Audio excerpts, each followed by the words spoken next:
Welcome to the archive of the Second World War Experience Centre. This is the story of Fred Seeker, 3rd Engineer, Dutch Merchant Navy. Fred became a prisoner of the Japanese after the invasion of Java in 1942. His story, told through extracts of his recorded interview, details the extreme survival and extraordinary endurance of those who lived and died on the Thai-Burma Railway. We've seen pictures in the cinema of the old slave ships. Now, if you think of the scene like that and make it 10 times worse, it's so difficult to explain full, even to your closest confidant. You're in this hold with several layers of people who have headroom that you cannot sit up, but you lie down, and you're close together, so close that you have a system where one person wants to turn, he shouts out, and the rest goes with him. It's dark. There is one opening in the hole at the top with a steep ladder, at the top of which stands a Japanese guard with a bayonet on his rifle. And he has total power, and if he doesn't like you, points this bayonet at you and you'll go down. Dysentery started very, very quickly. People already started to die then. I got caught in my first assignment working on the infamous Kwai River Bridge. I wasn't long on the bridge, but we were involved in ramming piles, wooden piles, into the riverbed. And this feat was achieved. You remember pictures of how the pyramids were built. Well, this was a biblical scene. It really was. You had, in the river, triangles were erected. At the top, there was an arrangement where you could hook through a pulley. They fed a heavy, stout rope over this pulley. At the end of it was a huge cast iron block. And then the rope then split into several leaders. And each leader had maybe 12 people on it. And you stood in the river up to your chest sometimes. And the chap on the riverbank was standing there with a megaphone. And he was shouting the rhythm at which we had to pull. But the most agonizing thing about this period in my time as a POW was, in the early days, the body wasn't used to that labor. Your arms were not your own. You arrived back in the camp at night, and everything was limp. You could just hardly lift the wooden spoon to your lips to swallow this slush they fed you, and you were aching, and you went to sleep if you were lucky, and then the next morning the same thing happened again, and you do the same thing again, and on and on and on.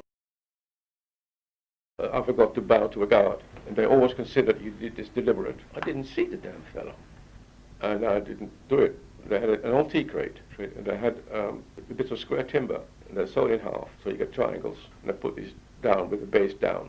And then so two of your mates have to lift you on this, with your knees on these sharp edges, with your feet hanging on the edge. And then put a block of heavy stone into your arms, so that the weight goes down on your knees. The pain is something else. This is why today I am not very brave. I don't like pain. I've had so much pain, and after some 4 hours, I think they lift you off. You cannot walk. You cannot. It's impossible to walk. Then gradually it comes back. Back you go again. Cholera. Under normal circumstances, cholera it's a curable disease. Provided it's caught, it be cured in no time at all. But it hit us. We probably got it from natives upriver, and it's a terrible thing. Talk about fear. The fear of cholera. It's terrifying. It was almost physical. It made you sick. The fear, because you see your friend next to you one morning, 10 o'clock at night, he is dead. And cholera dealing with diseased bodies. And you had a constant stream of people carrying out their bodies. And I lost an awful lot of friends. And the bodies came along, they were laid in a row, the identification tags were taken off them, they went into a tin, and they had to build fires. You literally tossed your own friends on the fire. Can you imagine the feeling that you see somebody you have shared with for 2 years, 2.5 years in a year? You throw them into the flames. Fear was with me years on end. Every day, every week, it was fear. You went to sleep, fear, because you might not wake up. You just did not know. Death was with you. Every moment of your living days. That is a fact. But fear, it has degrees of acceptance and awareness, because there are times that you are really scared to death, and you're joking with your mate, and he knows you're joking. but he has the same fear. And I think perhaps it's the awareness that you're sharing your fear with like-minded people. And we knew without saying that we were prepared, and it is no exaggeration, we were prepared to give our life for each other if necessary. This was a human relationship I shall always remember, and I miss it as of today. It's something you do not find in ordinary civil life.